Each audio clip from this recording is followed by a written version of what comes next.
అతని అహంకారపూరిత అధికారాన్ని మాచర్ల ప్రజలు అణచివేశారు. ఈ విషయం అర్థమైంది అతనికి. ఈ నెల 13వ తారీఖున పోలింగ్ జరిగేటప్పుడే, ఓట్లు వేసేటప్పుడే అతని నేర సామ్రాజ్యంలో ఉండే ప్రజలందరూ తిరుగుబాటు చేశారు, అతన్ని తిరస్కరించారు,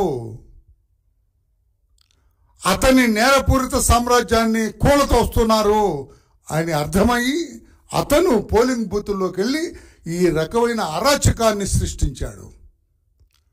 పోలింగ్ బూత్లోకి వెళ్ళి ఎంతో ధైర్యంగా ఎన్నడూ జరగని రీతిలో ఈవీఎం బాక్సులు ఉన్నాయో వాటిని పగలగొట్టాడు అతను. అదే ఎలక్షన్ కమిషనర్ పోలీస్ ఆఫీసర్స్ సరిగా నిర్ణయం తీసుకొని ఆ సెన్సిటివ్ బూత్లో సెంట్రల్ ఫోర్స్ని పెట్టినట్టయితే ఇతన్ని కాల్చి పడేసేవాళ్ళు. బాక్స్ పగలగొడితే వారి కళ్ళ ముందు సెంట్రల్ ఫోర్స్ ఉన్నట్లయితే ఫైర్ ఓపెన్ చేసి ఉండేవాళ్ళు, ఇతన్ని కస్టడీలోకి తీసుకుని ఉండేవాళ్ళు. ఇతన్ని పెడరెక్కలు విరిచి పట్టుకొని పోలీస్ స్టేషన్కి తీసుకెళ్లేవాళ్ళు. అక్కడ లోకల్ పోలీసులు ఉన్నారు కనుక ఇది జరగలేదు.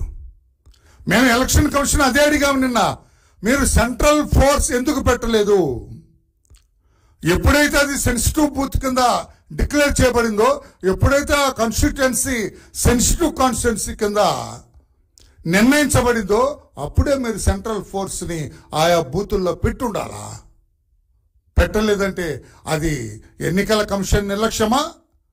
ఆ లోకల్గా పోలీస్ ఆఫీసర్ ఎవరైతే ఇన్ఛార్జ్ ఉన్నారో ఆ నియోజకవర్గానికి అతని నిర్లక్ష్యమా, లేకుంటే అతని ప్రోద్బలమా? ఎక్కడెక్కడ పెట్టారు ఈ రోజున ఈ సెంట్రల్ ఫోర్సెస్ని? ఎన్ని బూతుల దగ్గర వాళ్ళని పెట్టారు? ఎలా వాడుకున్నారో అది కూడా ఈ రోజున సాయంత్రం మేము అడగబోతున్నాం. నేను ఇక్కడ ఏం చెప్పాలనుకుంటున్నా అంటే, సజ్జల రామకృష్ణారెడ్డి అతనేదో చాలా పవిత్రుడు, ఏ నేరం చేయని అమాయకుడు, జగన్మోహన్ రెడ్డి గారికి అత్యంత ఆప్తుడు, జగన్మోహన్ రెడ్డి గారికి ఇష్టమైన వాడు, అతను అలా బాక్సులు బద్దలు కొట్టేవాడు కాదు అని సజ్జల రామకృష్ణారెడ్డి గారు మాట్లాడుతున్నారు. అయ్యా సజ్జల రామకృష్ణారెడ్డి గారు, ఇంకా ఎందుకు బుకాయిస్తారు? ఇంకా ఎందుకు మీకు మేకపోతు గాంభీర్యం? మాచర్లలో ఏదైతే నిశ్శబ్ద విప్లవం జరిగిందో, మాచర్లలో ఏదైతే రాష్ట్ర ప్రజలందరూ కూడా ఒక విప్లవాన్ని, నియోజకవర్గ ప్రజలందరూ కూడా ఒక విప్లవం తీసుకొచ్చారు నిశ్శబ్దంగా. అదే విప్లవం ఆ పిన్నెల్లి రామకృష్ణారెడ్డి అవినీతి సౌధాన్ని కూలదోసింది. అదే రీతిగా 174 నియోజకవర్గాల్లో, అంటే మాచర్ల విడిస్తే 104 అసెంబ్లీ నియోజకవర్గాల్లో కూడా ఈ నిశ్శబ్ద విప్లవం వచ్చింది. జగన్మోహన్ రెడ్డి గారి అహంకారపూరిత అధికారాన్ని, నేరపూరిత సామ్రాజ్యాన్ని, అరాచకపూరిత అధికారాన్ని కూలదోశారు నిశ్శబ్ద విప్లవంతో.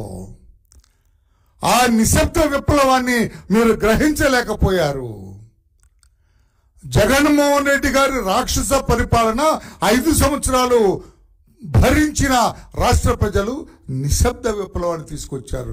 మాకొద్దు ఈ పరిపాలన, మాకొద్దు ఈ అరాచక పాలన, మాకొద్దు ఈ నేరపూరితమైన సామ్రాజ్యం అని కూలతోశారు. ఆ విషయం తెలుసు సజ్జల రామకృష్ణారెడ్డి గారు మీకు, మీ నాయకుడు జగన్మోహన్ రెడ్డి గారికి. ఇంకా ఎందుకు బుకాయిస్తున్నారు?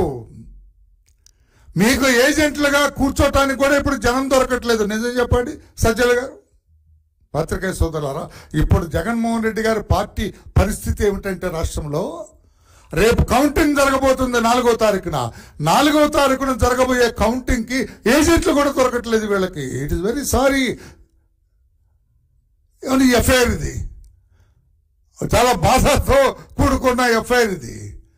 ఏజెంట్లు ఉంటే ఇంకెందుకు సార్ మనకన్నా అంటున్నారు. ఎందుకంటే మాచర్లలో 202 బూత్లో ఎక్కడైతే గౌరవ ఏంటంటే సభ్యతా సంస్కారాలతో కూడుకున్న మంచివాడుగా జగన్మోహన్ రెడ్డి గారు సర్టిఫికెట్ ఇచ్చిన పిన్నెల్లి రామకృష్ణారెడ్డి గారు బాక్స్ బద్దలు కొట్టారో అందులో నుంచి అక్కడ కనెక్టెడ్ వివి ప్యాడ్స్ స్లిప్స్ బయటపడ్డాయి.